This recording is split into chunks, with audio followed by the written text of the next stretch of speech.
कि मेरे दादाजी का ड्रीम था कि उनके घर से डॉक्टर बने।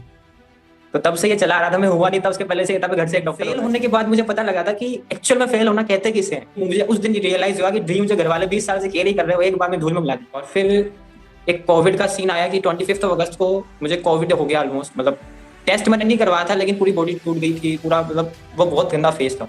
तो अराउंड 13 डेज तक मैं बेड पर रहा। मुझे पूरी उम्मीद है कि आज से 10 साल के बाद तुम मुझे 50% लग रहा है ऐसा डॉक्टर मिलोगे, 50% मुझे लग रहा है तुम कुछ और बन के मिलोगे। तुमसे बात करके मुझे यही समझ में आ रहा है, आज से 7-8 साल बाद तुम कुछ और ही बन के निकलोगे।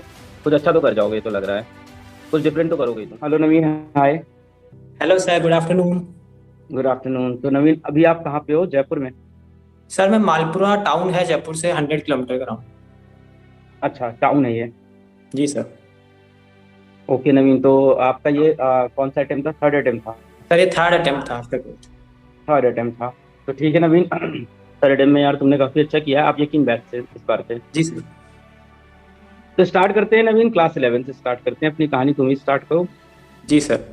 सो सर 10th में मेरा 88 परसेंटेज था। तो मैंने यहीं पे हमारे पास में केंद्रीय विद्यालय अविका नगर है जो कि central sheep and wool research institute है यहाँ पे अविका नगर। तो वहाँ के मतलब साइंटिस्ट जो फैकल्टीज होती है वहाँ मैंने एडमिशन लिया था। तो 11th में तो मतलब यहाँ टाउन का बच्चा था तो मुझे कोई आइडिया ही नहीं था कि क्या होता है क्या नहीं होता। तो मस्ती से 2 साल मस्ती में कट गए बिल्कुल। ये तो था, मतलब पेरेंट्स तो हमेशा से कहते थे डॉक्टर बनना है डॉक्टर बनना है। मतलब मेरे जो पेरेंट्स थे या जो मेरे जो अंकल थे चाचा थे मेरे, उन्होंने भी जब वो 12th में थे तब प्रिपरेशन की थी। मेरे दादाजी का ड्रीम था कि उनके घर से डॉक्टर बने। तो तब से ये चला आ रहा था, मैं हुआ नहीं था उसके पहले से, था घर से एक डॉक्टर होना चाहिए। तो उन्होंने मतलब काफी मोटिवेट किया था काफी पूरी जर्नी में सारा कुछ। मतलब एक तरह से मेरे मतलब पूरा वो देखते रहते कि क्या चल रहा है जिंदगी में, पूरा गाइडेंस तरह से कोई गलती तो नहीं कर रहा ना, ऐसे चल रहा था। तो लेकिन 11th 12th बिल्कुल मस्ती में काटे। यहाँ कोई आइडिया नहीं था कि क्या डिमांड करता है ये। फिर आफ्टर 12th बगल में जयपुर था तो पापा ने बोला जयपुर। तो उस टाइम में मेरे 431 स्कोर आया था। लेकिन मुझे पता था कि जब मेरा बिल्कुल भी मतलब बेस्ट तो है ही नहीं। मैंने सेम डे डिसाइड कर लिया था कि वापस कोचिंग करनी है और अपना बेस्ट अब निकालना। उस मतलब फेल होने के बाद मुझे पता लगा था कि एक्चुअल में फेल होना कहते किसे हैं। उस साल 431 के बाद, क्योंकि पेरेंट्स को देखा वो ड्रीम, मुझे उस दिन रियलाइज हुआ कि ड्रीम जो घर वाले 20 साल से कैरी कर रहे हो एक बार में धूल में मिला दी। मतलब वो अच्छा फेज नहीं रहा वो जयपुर वाला हाँ। फेज। हाँ। क्योंकि वहां दिक्कत नहीं थी लेकिन अपने में मैंने ही दिक्कत थी। एफर्ट नहीं दिया था। अपने में दिक्कत थी। तो फिर मैंने डिसाइड किया जयपुर जाते हैं। तो लेकिन जयपुर में मेरा एक फ्रेंड था जो पिछले साल मेरा रूममेट था। उसने बोला कि मैं भी जयपुर आ रहा हूँ। उसका भी अराउंड 420 स्कोर था उस साल और वो काफी मेहनती बच्चा था। वो मतलब मेरे पड़ोस वाले रूम में था। उसने बोला कि मैं तेरे को रूममेट बनाऊंगा, तू 12 घंटे पढ़ता है, मैं तेरे को देख के 12 घंटे पढ़ूंगा। वो ऐसा बच्चा था। तो उसने बोला कि भाई मैं अभी नहीं आ सकता, मैं 20 दिन बाद आऊंगा जयपुर। मतलब मैंने रिजल्ट के अराउंड 1-2 दिन बाद में चला गया था जयपुर। तो उसने मुझे लास्ट मिनट में मना कर दिया। तो मैंने मतलब वो फ्लाईओवर जो है गोपालपुरा फ्लाईओवर, वो उसके नीचे बैठ के 2 मिनट इंट्रोस्पेक्शन किया। मैंने डिसाइड किया कि जयपुर तो अब रहना ही नहीं है। अच्छा। और उस टाइम मैंने डिसाइड किया कि अब कोटा चलते हैं। और रीजन क्या है? क्योंकि दोस्त नहीं आ रहा है? दोस्त नहीं, कि दोस्त की वजह से मैं वापस जयपुर आ रहा था। क्योंकि वो दोस्त मेहनती था और उसको देख के मैं मेहनत करने वाला था। क्योंकि मेरे को क्या है कि हमेशा से ही मतलब ऐसा था कि लास्ट मिनट में पढ़ के रिजल्ट परसेंटेज आती थी 90% हमेशा लास्ट मिनट में पढ़ के बन जाती थी। तो मेहनत का पता ही नहीं था कि मेहनत कहते किसे हैं। और पेरेंट्स ने भी कभी फोर्स नहीं किया। तो उसके बाद में मैंने डिसाइड किया कोटा जाने का। और इस बार मेंटेलिटी थी कि पढ़ना है। तो वहाँ कोटा गया। इनिशियल टेस्ट के स्कोर में मतलब अराउंड 3 टेस्ट में तो 680 680 680, मतलब 3 महीने कंसिस्टेंट मेहनत की। तो वहां से हॉस्टल से कोचिंग से हॉस्टल आया और इतनी मतलब मेहनत में उस टाइम बिल्कुल कमी नहीं छोड़ी। और टेस्ट में स्कोर ग्रेजुअली थोड़ा डिक्रीज होता है जब जैसे जैसे सिलेबस प्रोसीड करता है। तो बिल्कुल बिल्कुल। मिनिमम स्कोर मेरा उस साल 580 था और एवरेज 630 के अराउंड चलता था पूरे साल भर। लेकिन फिर क्या हुआ, मार्च आते आते फिर कहीं ना कहीं मेंटल ब्रेकडाउन होना स्टार्ट हो गया। वो स्ट्रेस वहां पे क्या होता है, टेस्ट सीरीज वगैरह में मार्क्स वगैरह भीड़ देख के काफी ब्रेकडाउन होना स्टार्ट हो गया मैं। तो 13 मार्च को मैं वहां से आया यहाँ पे, क्योंकि मैं बिल्कुल ब्रेकडाउन हो चुका था। मेरे फैकल्टीज ने मुझे बोला कि आप थोड़े दिन घर जाके आ। फिर मैं नंबर वापस कब आने लगे थे? हाँ, नंबर कब आने लगे थे? नंबर सर आते थे लेकिन खुद पे सेल्फ डाउट स्टार्ट हो गया था। 600 आने के बावजूद ऐसा लगता था कि एग्जाम में नहीं आएंगे। वही वो मेरे क्या था कि मतलब एफर्ट में करता था लेकिन वो पेपर के अकॉर्डिंग नहीं करता था, बहुत सारी मतलब रिवीजन में लगता था कि फ्रीक्वेंट रिवीजन नहीं हुआ, फिर 5 बार करना चाहिए था, 2 बार ही क्यों हुआ, खुद पे डाउट करना स्टार्ट कर दिया। फिर मतलब इमोशनली फिर मैं वहां क्या हुआ कि मार्च में 13 मार्च को मुझे आना इसलिए पड़ा क्योंकि मैं दिन भर सोने में काटने लगा, ब्रेकडाउन के कारण स्ट्रेस मैनेज ही नहीं हो पा रहा था। फिर कोटा से आने के बाद तो यहाँ फिर कंफर्ट आ गया, फिर मतलब वहां तो क्या है कि कोचिंग 6 घंटे कोचिंग और 5 घंटे सेल्फ स्टडी, इतना मिनिमम होता था मेरा। मैं यहाँ घर आने के बाद मालपुरा जहाँ मैं रहता हूँ वहां आने के बाद मतलब 5 घंटे 6 घंटे में मैं सेटिस्फाइड होना स्टार्ट हो गया कि अब तो बहुत पढ़ लिया। तो पूरा और टेस्ट का भी सिस्टम मतलब पूरा खत्म हो गया। तो फिर वो जैसे जैसे चीजें प्रोसीड करी, फिर वो लॉकडाउन मतलब क्या पोस्टपोन वाले दिमाग का वो होने लग गए, एग्जाम की डेट 4 बार शिफ्ट हो गई।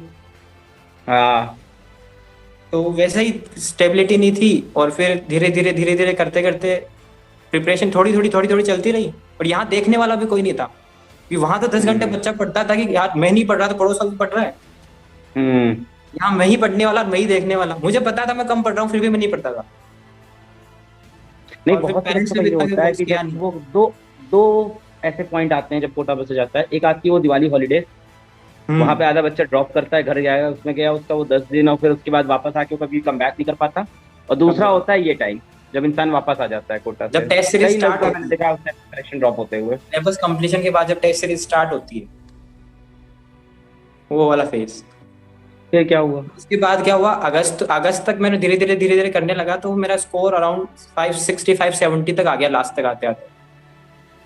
और फिर एक कोविड का सीन आया कि 25 अगस्त को मुझे कोविड हो गया ऑलमोस्ट। मतलब टेस्ट मैंने नहीं करवाया था लेकिन पूरी बॉडी टूट गई थी पूरा, मतलब वो बहुत गंदा फेज था। तो अराउंड 13 डेज तक मैं बेड पे रहा ऑलमोस्ट। और जब 4 को मैं उठा तो फिर मेरे को उठने की इच्छा खत्म हो गई कि अब तो खत्म हो गया, अब कुछ नहीं हो सकता। फिर भी मैंने ट्राई किया करने का बहुत कोशिश किया। लास्ट में टेस्ट दिए, 2-3 टेस्ट दिए, फिर मैंने यूट्यूब पे मतलब जो वन शॉट वीडियोस होते हैं वो किया। फिर जाके मेरा 575 2020 का स्कोर रहा ऑलमोस्ट, लेकिन रैंक इन्फ्लेशन ने खत्म कर दिया। हम्म फिर मैंने एनालाइज किया, इंट्रोस्पेक्ट किया, तो मुझे लगा कि 615 स्कोर आने वाला था अगर मैं लास्ट मोमेंट पे, मतलब मेरा सारा पड़ा हुआ था एग्जाम। अगर वो मुझे एक्चुअल में क्या हुआ, एग्जाम के टाइम मुझे स्पीड का बहुत ज्यादा प्रॉब्लम हुआ क्योंकि मैं टेस्ट नहीं दिया लास्ट मोमेंट पे, तो मुझे पता नहीं पड़ा कि कहाँ स्पीड मैनेज करनी है। स्पीड अप करने के चक्कर में काफी एरर कर दिया, आउट ऑफ टच हो गए थे आप। आउट ऑफ अब टच आ हो रहा था, गया। टाइम ले रहा था सब चीजें, रिकॉल करना पड़ रहा होगा चीजें, रिकॉल करनी पड़ हाथ गई, तेज चल नहीं रहा था। बस वो बात है कि तो मैंने डिसाइड किया था कि अब तो वेटनरी में जाना है, दोनों तरह से लेंगे, एग्रीकल्चर भी सीखेंगे और वेटनरी भी सीखेंगे, एनिमल हस्बेंड्री भी सब कर लेंगे। वेटनरी डॉक्टर से कन्वर्सेशन किया, जो कॉलेजेस है वेटनरी इंडिया में, उनके डीन जो होते हैं, उनके प्रिंसिपल, उनके प्रोफेसर, उन सबसे व्हाट्सएप पे कांटेक्ट किया, कॉल किया उन सबको। तो फिर मैंने डिसाइड किया कि ऑल इंडिया कोटा से मुझे मद्रास वेटनरी कॉलेज मिल जाएगी प्रीवियस रैंक्स के अकॉर्डिंग। तो और वो वेटनरी की टॉप इंस्टीट्यूशन है। मैंने जितने भी लोगों से पूछा कि बेटा वो दूर है, उन्होंने बोला कि दूर है लेकिन उससे बेहतर तुझे नहीं मिलेगा। तो मैं ऑल इंडिया कोटा काउंसलिंग का वेट करने लगा। और यहाँ पे क्या हुआ था, राजस्थान कोटा से मुझे बीकानेर वेटनरी कॉलेज मिल गया, तो राजस्थान का टॉप कॉलेज है। मैं बोला बीकानेर में तो सिर्फ एनरोलमेंट लिया है, एडमिशन थोड़ी लिया है। तो जैसे ही एमवीसी का आया 16 जनवरी को आया था वो, तो मैंने बोला कि अब जाना चेन्नई। पापा मम्मी ने साफ मना कर दिया, बिल्कुल, कि बीकानेर में हो रखा है, राजस्थान में रहो, राजस्थान में पढ़ो। मैंने बोला ये कोई तरीका थोड़ी होता है। मतलब काफी, मतलब मैंने पूरी प्लानिंग कर रखी, इतने लोगों से इंटरेक्शन किया, सब कुछ किया, पर आपने मेरी पूरी 4 महीने की मेहनत को बिगाड़ दिया, ऐसे कैसे? गई भैंस पानी में। गई भैंस पानी में। तो मैं डिसाइड किया कि अब सेल्फ स्टडी करेंगे और नीट फाड़ेंगे और फिर बोलेंगे कि वेटनरी में जाना है कि एमबीबीएस में जाना है, मैं डिसाइड करूंगा। एमबीबीएस पहले निकाल दो, पहले प्रूव कर दो अपने आप को, उसके बाद इसमें जाना आपकी इच्छा। मुझे मतलब personally MBBS as a profession आज तो पसंद नहीं, लेकिन भैया कहते हैं जैसे गुस्से का पसंद आ जाएगा, क्योंकि मुझे ग्राउंड पे पसंद है और ये फील्ड वर्क नहीं है, ये आपको एक बाउंड करके लगता है। मुझे बाउंड होकर रहना पसंद नहीं है, मुझे डायमेंशन, खुला आसमान चाहिए मुझे। तो फिर मैंने डिसाइड किया कि सेल्फ स्टडी करते हैं। फिर मैंने 2 दिन सेल्फ स्टडी करने की कोशिश की, लेकिन पढ़ाई किए हुए 4 महीने हो गए थे और पता नहीं था किससे पढ़ना है, क्या पढ़ना है। नोट्स उठाए तो 4 घंटे पढ़ा दिन भर में और खत्म हो गया कि अब तो यार कुछ नहीं हो सकता। मतलब मैं नेगेटिव थॉट्स आना स्टार्ट हो गई। फिर 2 दिन ऐसे हुए कि फिर मैंने अपने दोस्त को कॉल किया तो उसने अपने फ्रेंड के लिए मुझसे पूछा था कि ये फिजिक्स वाला कैसा है एज ए प्लेटफॉर्म। मैंने बोला इसमें क्या है, मैं आपको जानता नहीं था उसके पहले, क्योंकि मैं ऑफलाइन कोचिंग लेता था, स्मार्टफोन मेरे पास था नहीं। तो उसने मेरे से पूछा कि फिजिक्स वाला कैसा है। मैंने बोला कि यार मुझे आइडिया नहीं है, लेकिन मैंने आपके यूट्यूब पे जब से जर्नी स्टार्ट की थी ना, उसके पहले कुछ लेक्चर्स देखे थे आपके फिजिक्स के, तो मुझे लगा कि यार अलग सर का है, कुछ अच्छा ही होगा। फिर जैसे ही मुझे पीडब्ल्यू का उस टाइम पता लगा उस फ्रेंड से, तो मैंने उस बारे में रिसर्च किया कि यकीन क्या है, क्योंकि अक्टूबर से स्टार्ट हो गया था, मैं जनवरी में आया था, तो काफी कुछ अवेलेबल था, यूट्यूब पे भी था, सब जगह था। और उसी दिन सेम यकीन डे दिख मैंने रहा हुआ था। रात को 8:30 बजे मैंने परचेज कर लिया था, तो सेम इसके डे। पहले तुमने हम लोग का कभी नाम भी नहीं सुना था, ये लेक्चर भी नहीं देखा था, ऑफलाइन में थे। बिल्कुल ऑफलाइन में था, तुमको ऑफलाइन किसी सिस्टम। फ्रेंड ने बताया कि कोई फिजिक्स वाला का लेक्चर है, वो कैसा है, और पूछा था हाँ, किसी और दोस्त के लिए? मुझसे पूछा अपने फ्रेंड के लिए कि मेरा एक तो तुम्हारे जूनियर है, वो तो तुम्हारे दिमाग लेना में चाह कैसे रहा है। आया कि तुम ढूंढो उसको? हम्म। तो आपके दिमाग में अपने लिए कैसे आया फिर? उसने बोला ना, एक सिस्टम है जो कि 2500 में सब कुछ ऑफर कर रहा है, लाख रुपए साल साल के दे के आया था, तो मेरे लिए 3500 रुपए तो ऐसा था कि किताब खरीद रहा हूँ मैं। और सब कुछ था उसमें, और मैंने सारी बुक्स खरीदी है, मेरे पास सब कुछ अवेलेबल है बुक्स के नाम पे, मेरे को किसी हाँ पेरेंट्स ने किसी तरह का कोई वो नहीं बोला कि क्या हाँ खरीदना है, हाँ सब हाँ कुछ था। हाँ। तो मुझे लगा कि भाई ट्राई करके देखते हैं, और जैसे ही मैं घुसा हम्म तो फिर तो मुझे लगा कि मिल गई जन्नत। उसके बाद हम्म मुझे लगा कि अब नहीं है दिक्कत, अब तो मस्त है सब कुछ। देखिए उसके अकॉर्डिंग, तो फिर उसके बाद मुझे लगा कि फिजिक्स तो हो जाएगी अलग सर से, हम्म। और फिर कुछ जो कमजोर टॉपिक थे केमिस्ट्री बायोलॉजी के, उसके मैंने लेक्चर्स देखे। बढ़िया है नवी, तुमसे बात करके बड़ा मजा आया, बड़ा डिफरेंट माइंड सेट के हो तुम। और मुझे पूरी उम्मीद है कि आज से 10 साल के बाद तुम मुझे 50% लग रहा है ऐसा डॉक्टर मिलोगे, 50% मुझे लग रहा है तुम कुछ और बन के मिलोगे। तुमसे बात करके मुझे यही समझ में आ रहा है, आज से 7-8 साल बाद तुम कुछ और ही बन के निकलोगे। कुछ अच्छा तो कर जाओगे, ये तो लग रहा है, कुछ डिफरेंट तो करोगे ही तुम, कुछ कुछ अच्छा तो। वर्ड्स ऑफ विजडम आपकी तरफ से, एक 1-to-1 इंटरेक्शन वाले, यूट्यूब पे तो बहुत देखे हैं। एक 1-to-1 इंटरेक्शन वाले वर्ड्स ऑफ विजडम, क्योंकि यूट्यूब पे तो बहुत सारे देखे। आपने मैंने आपके सामने इतना कुछ रखा, तो आपका क्या मतलब एक इनसाइट रहेगा कि मैं जो कर रहा हूँ तो उसके लिए मुझे किससे बच के रहना चाहिए एटलीस्ट। कि जैसे पैशन, कि दुनिया दुनिया तो मुझे टोकती ही है कि तू सोच रहा है, कर नहीं पाएगा।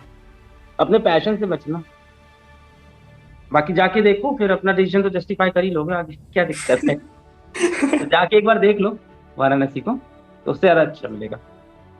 ठीक है नवीन, ऑल द बेस्ट। तुमसे एक बार फिर हम लोग रिजल्ट के बाद जुड़ेंगे, अगर टाइम रहा तो बिल्कुल उस बार फिर एक बार बात करेंगे, वरना अभी से तुमको बहुत बधाइयाँ। Thank you sir, thanks a lot. ठीक आपसे है। मिलके बहुत अच्छा लगा सर। नहीं नहीं, तुमसे बात करके बहुत मजा आया मुझको, काफी डिफरेंट माइंडसेट है, काफी बढ़िया आंसर्स तुमने दिए हैं, और काफी क्वेश्चंस भी बड़े अच्छे पूछे हैं। ठीक है नवीन, आई होप ठीक है तुमसे अभी हम रिजल्ट के बाद मिले और उसके बाद लाइफ में फिर मिले सर, जरूर। 5 साल बाद। आप प्लीज मिलना मेरे से, प्लीज, कुछ रिजल्ट के क्रिएटिव बाद। करते हुए आप मिलो मुझसे, मुझे अच्छा लगता है। ठीक है। जी सर, थैंक यू सर। ठीक है Naveen, all the best, bye. Bye bye sir.